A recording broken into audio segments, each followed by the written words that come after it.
Hello, everybody. I'm here with Richard Koo of Trend Micro. And Richard, welcome to IoT World. Thank you, Lucian, and it's good to be here. Give us a brief introduction of who Trend Micro is and what it does in the industrial control cybersecurity. Maybe a little bit about myself, right? I've been with Trend Micro for a little bit over 28 years, and Trend Micro have been around for a little bit over 30 years. We are 38 years young, and I would say for the first 30 years or so, we are very focused on the IT environment in terms of providing cybersecurity for consumers, small business to some of the very large enterprise customers around the world. And over the last 5 years, we have been also very focused on developing cybersecurity strategy for the industrial environment. Right? We are headquartered in Tokyo, and we are operating in 38 different countries around the world. So it sounds like companies been around before the industrial control cybersecurity made it in the agenda. So I like to use the two eras, the BS era before Stuxnet and post Stuxnet, right? So it sounds like your company was doing research much earlier, prior to that, when everybody was ignoring this type of a conversation.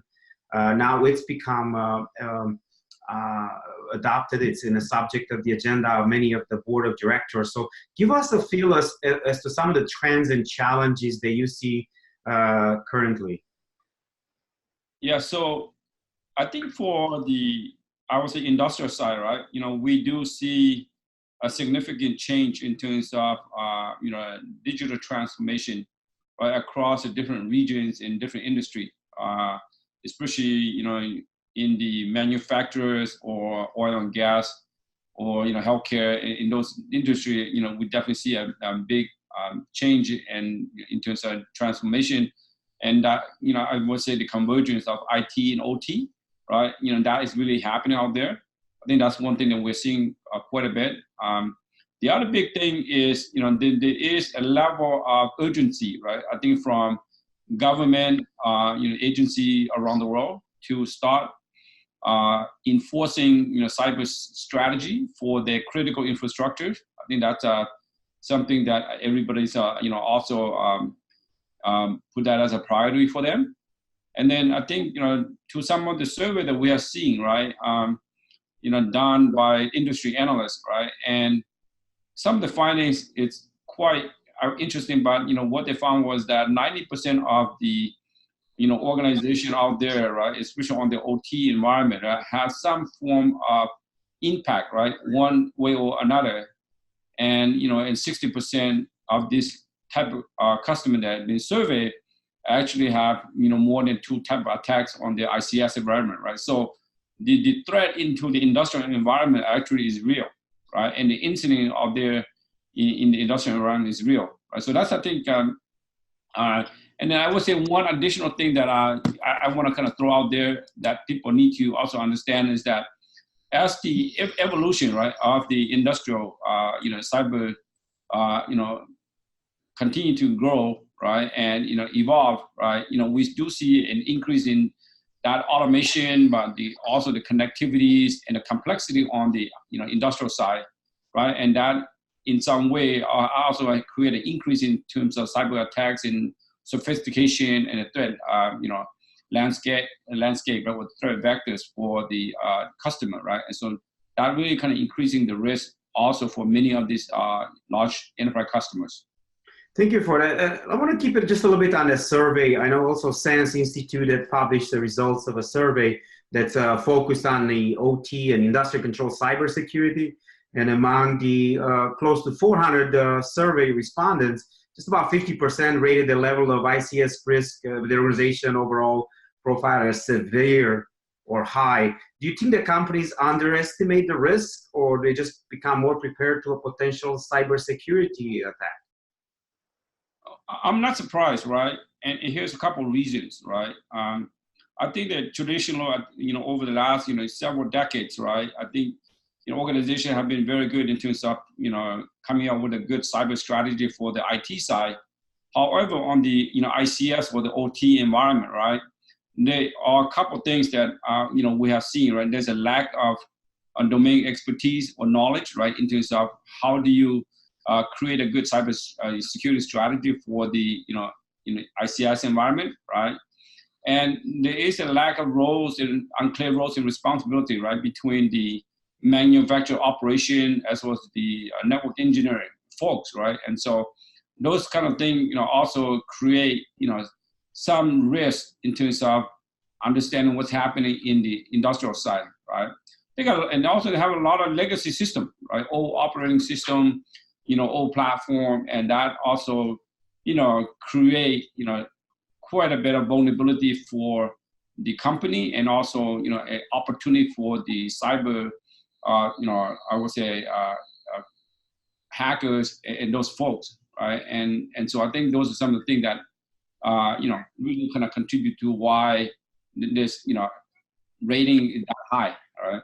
Right. So the strategy, it has to be a process, a routine, not just a checklist, the cybersecurity, I've done it and put in a folder and I'm done with it. They just constantly have to work on that. So on that note, you've touched on IT, OT, of course, the operational technology, convergence. And from your experience, what are the top 3 roadblocks that these players experience, and why? Adopting these strategies for industrial cybersecurity? Yeah, so I think let me kind of talk about the business challenge first, right? I kind of briefly mentioned, right? I think as organization going through this transformation, right? And as I mentioned, the IT side traditionally have been pretty well thought of in terms of cyber strategy and cybersecurity. However, on the OT side, you have a couple of key areas that have created quite a bit of challenge and obstacle for organization, right? Again, we talk about the lack of domain knowledge in terms of providing cybersecurity for the operational side, and that's a big one, right? And also, it's difficult to prove the return on investment, right, when it comes to cybersecurity, on the operational side. And then, of course, you got all this legacy, environment, that prevent people to create a good countermeasure in terms of deploying good cybersecurity in the different type of environment, like HMI machine, SCADA system, PLCs, and stuff like that, right? Those legacy system also is quite important. And last but not least, is the I want to call the pursuit of productivities and economic, right, over security, right? And so traditionally, I think in the industrial side or the OT environment, right, people kind of look at cybersecurity as more of a secondary or afterthought. And now really, I think those are some of the things that I see as a business challenge in the, OT environment, right?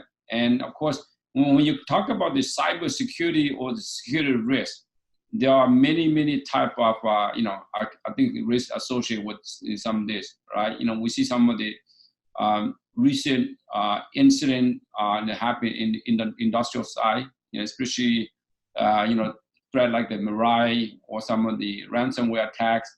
Those are still create quite a bit of challenge for many of these industrial side, and some of the black energy attacks, or like StockNext, or like the attack like a Trident, right, which are very much affecting some of these industrial environments. So definitely there are some business challenges that and hurdle for the customer, and also there's a lot of security challenge as well.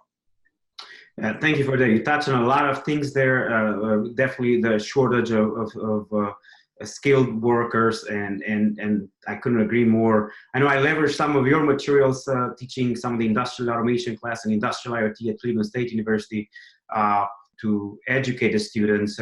But it's always a challenge, right? Where you start from the OT side to go into the IT, or is better from the IT to learning the OT. And you've also touched on just some of the legacy system that people think that their equipment is safe because it's isolated, but the moment they plug them in part of the network, they become vulnerable. And we've seen some examples of that. So give us a sense of some of the Trend Micro security solution, and maybe people can learn more. So I think before we talk about the Trend Micro solutions or strategy, right? what I want people to take away from this conversation also, there are three key pillars that I think, organizations need to have in terms of a good cyber strategy, right? And that's around the people, the process, the technology, right?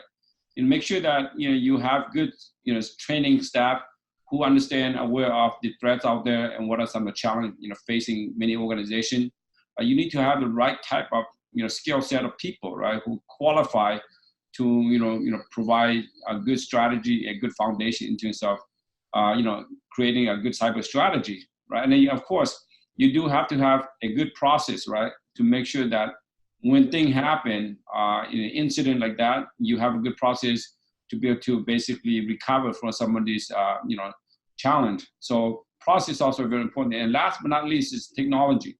So the technology is, what type of, solution that you are going to deploy in your environment, right? Because in order to deploy good solution into your environment, you need to make sure it's the right product, right solution, right? You cannot just go out there and buy a product that traditionally have worked on the IT side and expect to work in the OT environment, and that's not always the case, right? We have seen many incidents where, you have an IT product was deployed on the industrial side and create more problem in solving it, right? So testing the right technology, right, testing the right solution, and make sure it can work well in your industrial side, right? So that's at least those are the three things that I want people to take away first.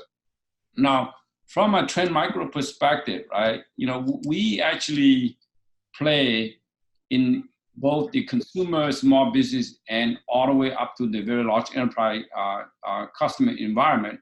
And so we have solutions across each of these areas.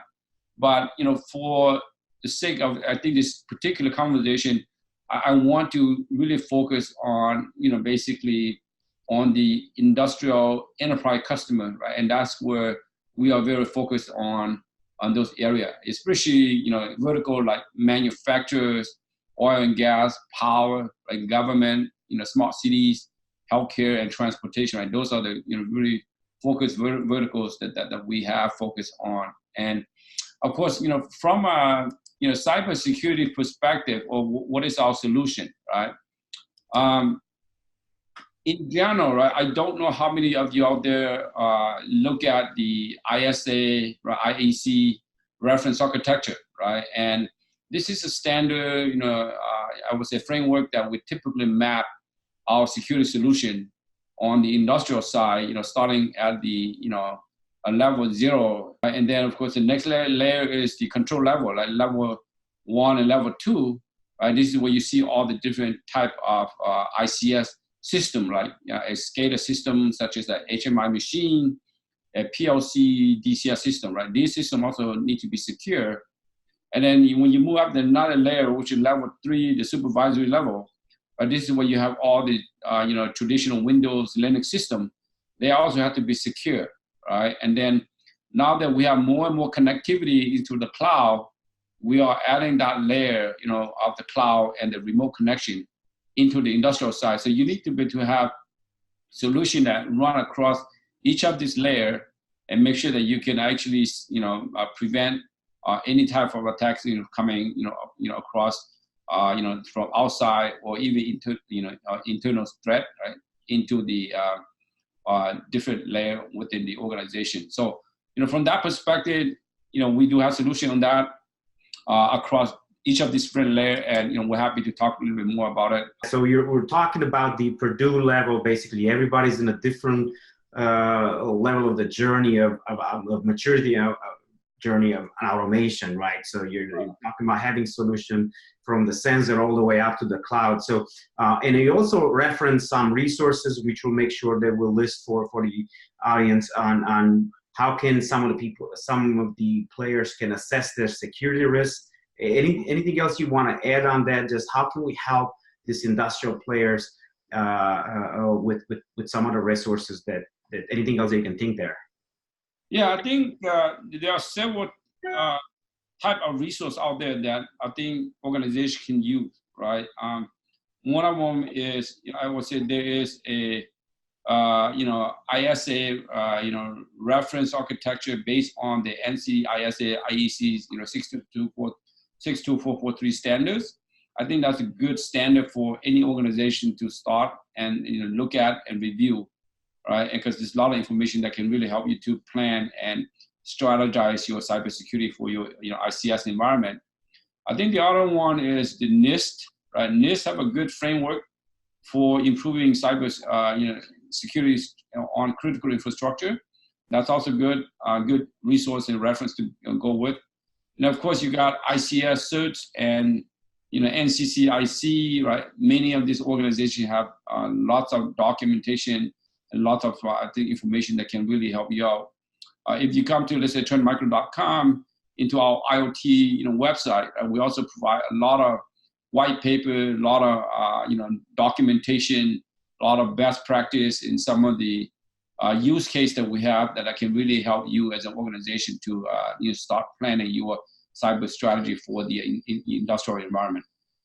Yeah, thank you for that. So a lot of information there. So just to kind of recap with some of the key takeaways, right? So there's 3 pillars that you ought to look at. There's people, technology, process. There are resources that Richard had mentioned, anywhere from the ISA, the 62443, the NIST, and ICS cert. Anything else that maybe you want to have organization keep in mind? Any other key takeaway from this that I may have missed? Yeah, so besides those things that you mentioned, right, I would say that some additional takeaway would be that, you need to understand some of the business and security challenge facing your organization, right, as you go into this transformation, right? You need to make sure that that is part of that. You also need to be able to, really try to understand what type of partners, right, or solution out there that can help you go through this transformation, right? Because not all partners or solution are applicable into helping you going through this transformation. So those are good things to think about as you're going through your analysis and as planning your cyber strategy. Keep your organization right up to date on the latest threat and technology out there, right? When it comes to creating cyber strategy for industrial environment, because this is a new area that all of us are actually going through this journey, and so keeping up to date on those information also be very, very helpful, right? And last but not least, right? OT, I would say cyber threat is real, right? It's not just something that we talk about, or it's not just something that we actually put it in the the social media, right? We have seen many incidents, right, that have impact industrial side, right? And you name a few, right? Stocknex, right? The Mirai attacks, right? The Trident attacks, and the Black Energy attack. And those are real, I would say, incidents that really impact the industrial side. So organizations need to kind of wake up and make sure that cybersecurity, right, it's a priority as part of their planning, at the boardroom, right? As part of the, across, all the organization and all the department within the company. So I would say those are some of the key takeaways that they need to really think about as they plan their cyber strategy. Thank you for that. I'm glad you brought up the business case, because you're right. It's hard to justify the ROI, but it's you can make the ROI. What is the cost of the downtime should you be hit by a cyber attack? So that's very important as well. So I appreciate you bringing back in the conversation. So stay tuned as we'll engage with Richard and Trend Micro team on more on industrial cybersecurity. I appreciate your time. Thank you, Lucian. Good to talk to you again.